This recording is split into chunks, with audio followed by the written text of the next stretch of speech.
ഇതുണ്ടോ ഇന്ന് കുറച്ച് നാടൻ നെല്ലിക്ക കിട്ടിട്ടോ. നാടൻ നെല്ലിക്ക അങ്ങ് കിട്ടിക്കഴിയുമ്പോ എന്തൊക്കെയാ ചെയ്യേണ്ടതെന്ന് സംശയമാണ്. അങ്ങ് ആക്രാന്തം വരും നാടൻ നെല്ലിക്കൊക്കെ കണ്ടു കഴിയുമ്പോ. അപ്പൊ ഇന്ന് ഞാൻ എന്നാ വിചാരിച്ചെന്ന് വെച്ചാൽ പണ്ട് കളിച്ചോണ്ടിരുന്നല്ലായിരുന്നു ഇങ്ങനെ. മറന്നുപോയി. പണ്ട് 3 എണ്ണമൊക്കെ ഇങ്ങനെ. അതെങ്ങനെയായിരുന്നു? ഒന്നും ശരിയാവുന്നില്ല, ഒക്കെ പോയി. അപ്പൊ എന്താ ഇന്ന് എന്തായാലും നല്ല നെല്ലിക്ക എന്തായാലും വരട്ടണം കേട്ടോ. നെല്ലിക്ക വരട്ടിയതൊക്കെ പിള്ളേർക്ക് കൊടുക്കുവാണെങ്കിൽ ടേസ്റ്റ് ഒക്കെ നല്ല ടേസ്റ്റ് ആയതുകൊണ്ട് പിള്ളേർക്ക് ഭയങ്കര ഇഷ്ടമാണ്. സാധാരണ പിള്ളേർ നെല്ലിക്ക ഇവിടുത്തെ നിങ്ങളൊന്നും ഒരു നെല്ലിക്ക മര്യാദയ്ക്ക് കഴിക്കില്ലാത്ത നിങ്ങളാ. നെല്ലിക്ക വരട്ടി കൊടുത്താൽ കഴിക്കും കേട്ടോ. നെല്ലിക്കയും ശർക്കരയും വെളുത്ത എള്ളും നെയ്യും ഇട്ടിട്ട് നമുക്ക് നെല്ലിക്ക നല്ല സെറ്റായിട്ട് വരട്ടിയെടുക്കണം. അപ്പൊ ഇന്ന് നെല്ലിക്ക വരട്ടാട്ടോ. അപ്പൊ ഈ മഴയത്ത് നെല്ലിക്ക വരട്ടാൻ പോണം. അതിൻ്റെ ഇടയ്ക്ക് ഇതെല്ലാം കൂടെ ഇട്ട് പറക്കി നെല്ലിക്കയൊക്കെ റെഡി ആക്കുന്ന സമയത്ത് വീഡിയോ എടുത്തോണ്ടിരുന്ന ഒരു പരിപാടിയും മെനക്കി നടക്കില്ല.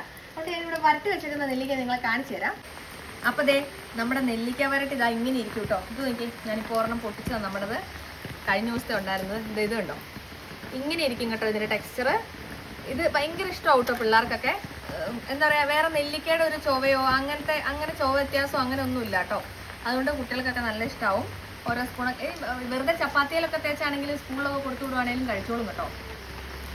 നെല്ലിക്ക എന്നോർത്തോണ്ട് ടേസ്റ്റ് വ്യത്യാസമൊന്നുമില്ല. അപ്പം ഞാൻ പോയിട്ട് നെല്ലിക്ക ഈ പരുവത്തിലാക്കി എടുത്തോണ്ട് വരാം. വേണ്ടവരെ വാട്സപ്പ് ചെയ്തു കേട്ടോ. ഞാൻ നമ്പർ ഇട്ടേക്കാവേ. നല്ല ടേസ്റ്റ് ഉണ്ട് കേട്ടോ. ബൈ.